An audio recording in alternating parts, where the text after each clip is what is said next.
கர்த்தருடைய பரிசுத்த நாமத்திற்கு மகிமை உண்டாவதாக.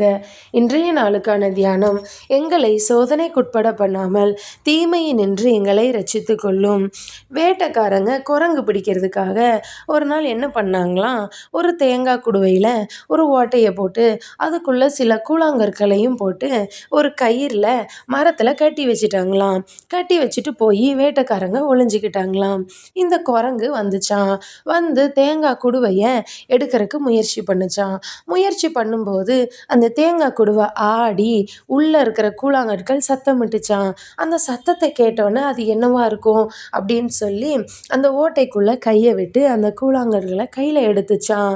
அந்த கூழாங்கற்கள் நல்லா நைஸாக மெது மெதுன்னு இருந்துச்சான்.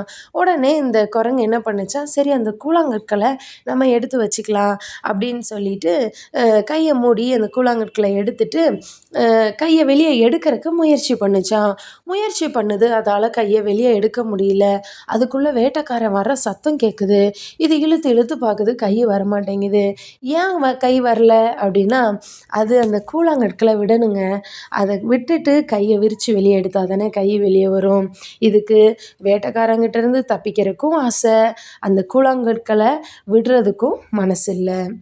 அதே போல தாங்க நாமளும் ஏசப்பா நம்மளை ஆசீர்வதிக்கணும், பிசாசுடைய கண்ணியில் நம்ம சிக்கிக்கொள்ளக்கூடாது, சரீரத்தில் நல்ல ஆரோக்கியத்தை ஏசப்பா தரணும், நமக்கு நித்திய வாழ்க்கையை தரணும் அப்படியெல்லாம் நம்ம ஆசைப்படுறோங்க.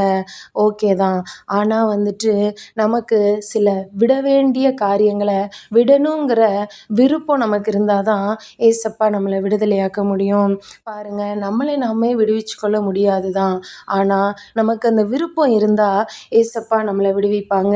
இப்போ நம்ம சிந்தித்து பார்ப்போமா, இந்த குரங்கு மாதிரி எத்தனை பாவங்கிற கூழாங்கற்களை நம்ம வாழ்க்கையில் விடுறதுக்கு மனசு இல்லாமல் பிடிச்சு வச்சுருக்கிறோம். யோசித்து பார்ப்போம். குடி, சிகரெட் போன்ற போதை பழக்கமாக இருக்கலாம், தவறான உறவுகளாக இருக்கலாம், தவறான நண்பர்களாக இருக்கலாம், ஃபோனில் தவறான ஆப்புகள் மூலமாக தவறானவற்றை பார்க்கிறதா இருக்கலாம். எந்த கூழாங்கற்களாக இருந்தாலும் சரி, விடுறதுக்கு விருப்பத்தை தாங்க ஏசப்பான்னு கேட்போம், விடுறதுக்கு ஒப்பு கொடுப்போங்க. ஏசப்பா நிச்சயமாக நம்மளை விடுவித்து ஆசீர்வதிப்பாங்க. அப்பா பிதாவே, உம்மை துதிக்கிறோம், உம்மை சொஸ்தரிக்கிறோம். இன்று நீர் எங்களோடு பேசினதற்காக நன்றி செலுத்துகிறேன் ஏசப்பா. அப்பா, கோபம், எரிச்சல், குடி, சிகரெட்டு, அப்பா தேவையில்லாத நண்பர்கள், இந்த ஃபோனு ஏசப்பா, இப்படி எத்தனை கூழாங்கற்கள் உமக்கு பிரியமில்லாமல் எங்கள் வாழ்க்கையில் இருந்தாலும் ஏசப்பா, அதையெல்லாம் விடுறதுக்கு ஏசப்பா இன்று எங்களை ஒப்பு கொடுக்குறோம் ஏசப்பா. அதையெல்லாம் விடணும்னு நாங்கள் விரும்புகிறோம் ஏசப்பா. நீர் எங்களுக்கு உதவி செய்யும்படியாக கெஞ்சுகிறோம் அப்பா.